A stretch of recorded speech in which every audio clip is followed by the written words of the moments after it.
So, boys and girls, right now what we're going to do is we're going to log onto the internet. But The internet has facilitated a whole new world of learning. Where is Miss Junie 2 right now? Costa Rica. Good. Connecting people and cultures that are worlds apart. Increasingly, the internet also provides an alternative to traditional classroom instruction. Virtual classes that are open 24/7 to students like these sophomores at Daniel Jenkins School in Haines City, Florida. Here at Daniel Jenkins, the students actually come to school and do their classes online. And normally, most of the students would actually do this lab at home, but getting oysters and squids in this area is kind of hard for the students, so I was able to obtain those and bring them out and actually interact with the students. Does everybody see something that's kind of silvery, shiny? Out of the close to 200 students that I'll deal with this year, I will only see maybe 10 of those students. So this is really a great opportunity as an instructor to get to meet my students face to face. This is all part of the reproductive system. Pat Kretzer believes she can relate to her students better in a virtual classroom than in a real one. Being the online instructor, you have a more personal relationship with your students because we do interact with them online, on the phone. You can really get to know them better, and you can also identify their strengths and weaknesses much more quickly, I think, than in the regular classroom, because I deal with them only when I'm working with them. If I need to take 2 hours with that student to help them, then I take 2 hours with that student. Hey, Chelsea. All right, which quiz do we need to do?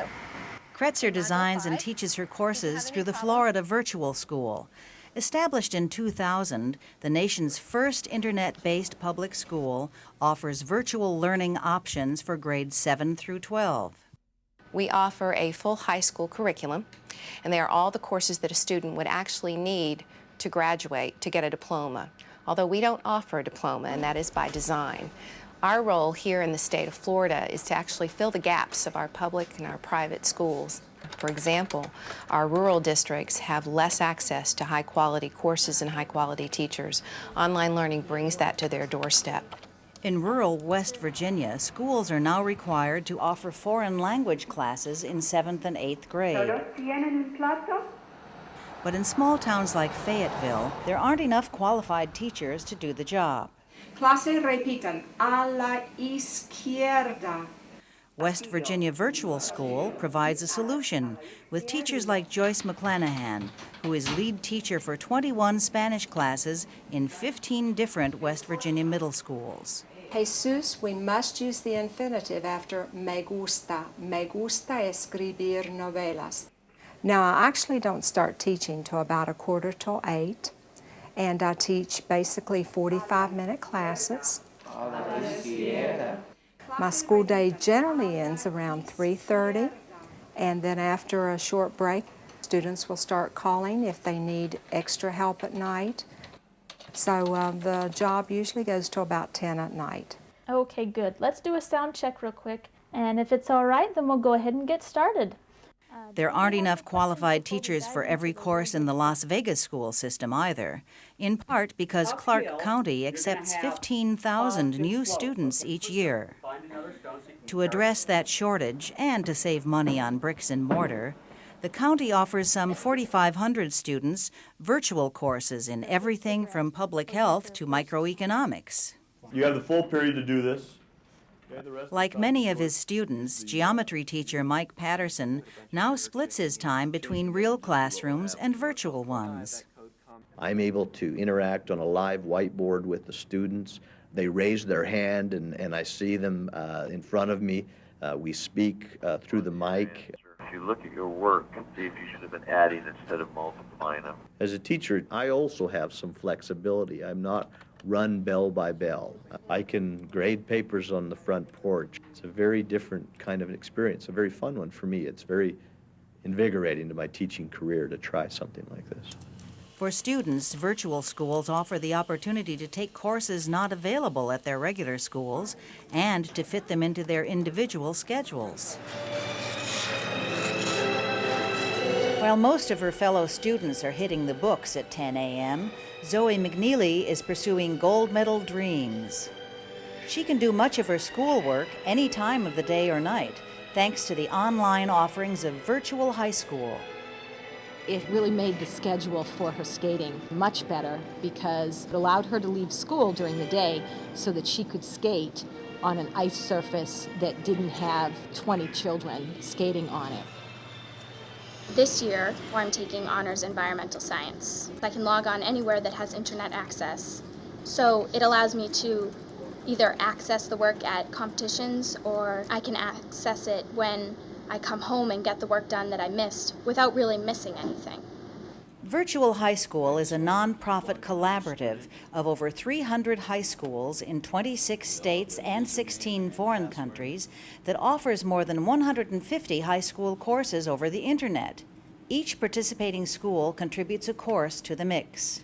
They agree to free up a teacher, 1 period a day to teach a course online, and VHS provides the training services for that classroom teacher to learn how to effectively teach online. I think a really critical element of a good online course is the ability to build a community of learners in that course.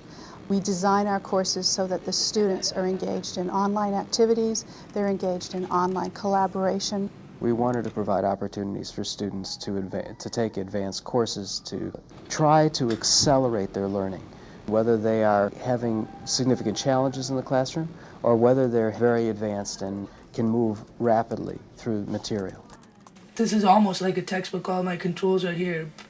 For Zubin Patel, VHS means taking advanced computer science courses like cryptography at home. The VHS basically allows me to take these courses that aren't offered at school. It means extra work. It means staying up some nights till 3 in the morning doing VHS work. But, you have to do what you have to do. For Hudson's music program director, Jason Caron, VHS meant learning a new way of teaching. He took the virtual school's 15-week teacher training, covering subjects like how to foster online discussions, before developing his own VHS course in American popular music. The students get 2 compact discs with excerpts of music. They listen to that music or watch the video and then discuss with their online classmates what they listened to or what they saw. The tone in our voice doesn't get transmitted over the internet connection. So you have to be very careful with wording and really spell out your expectations. And that's, the hindrance, I guess, of being disconnected from the students physically. But a lot of it's quite the same, too. You build collaborative projects. You do a lot of community building activities to try to find the sense of the class and the personality of the individuals in the class, too. Yeah, and you can click right up here and just drag that title out. The rigorous teacher training and engaging course designs seem to be paying off. The completion rate for VHS courses is 90%, and VHS AP students score 10 percentage points higher than the national average on their final exams. But even its biggest booster warns against over-reliance on virtual learning. I don't believe you can have a completely virtual education. I don't think that it's appropriate for students to have all their courses virtually, and I think the social environment of the high school is an important environment. And while students see many advantages to online courses, they also recognize that virtual schooling isn't for everyone. I think when you're working online, you have to be a lot more self-motivated. Your teacher's not sitting there, read these pages and make sure you have this done by this time. You know what you have to do by the end of the quarter and you just take care of it yourself. And I know a lot of students who don't have that self-motivation do get behind because no one's there nagging them. But for students like Zoe McNeely, virtual high school offers the best of both worlds: the flexibility to fit classes into a busy schedule and the time to savor learning. It's almost what an actual class would offer you, except you're able to do it on your own. So, you can take your time with the book. It's almost like you enjoy things more than you would otherwise. As technology continues to advance and teacher training improves, online learning holds even greater promise. Students are going to be able to use technology much more easily and readily than ever before. Not only taking full online courses, but taking parts of courses online so that you would have what they call blended, having teachers in the regular classrooms teaching face-to-face with their students for part of the time and using the technologies where appropriate to enhance and improve the quality of courses. So you can call me whenever it's flexible for you. And We see the potential of this as being a tremendous method of improving the quality of education, both in our region and across the country. For more information on what works in public education, go to edutopia.org.